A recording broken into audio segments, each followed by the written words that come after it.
শুভ বিজয়া দশমীর শুভেচ্ছা জানাই সকলকে। এই বছর প্রথমবার আমি বাগবাজার সার্বজনীনে গেছিলাম মাকে বরণ করতে এবং অন্যদের সাথে সিঁদুর খেলতে। আর সেখানেই কিন্তু দারুণ একটা আনন্দের জিনিস ঘটল।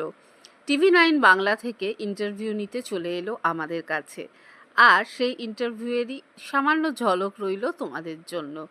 সকলের সারা বছর ভালো কাটুক, মা সকলকে আনন্দে রাখুন এই কামনা করি। তো দেখে নাও আমার ইন্টারভিউয়ের ঝলক। বৃষ্টির মাঝখানেই আমরা এসেছি এবং খুব সুন্দর করে সিঁদুর খেলা এখানে হচ্ছে। খুব আনন্দ করছে। বৃষ্টি কখনোই বাধা হতে পারে না মায়ের কাছে আসার জন্য।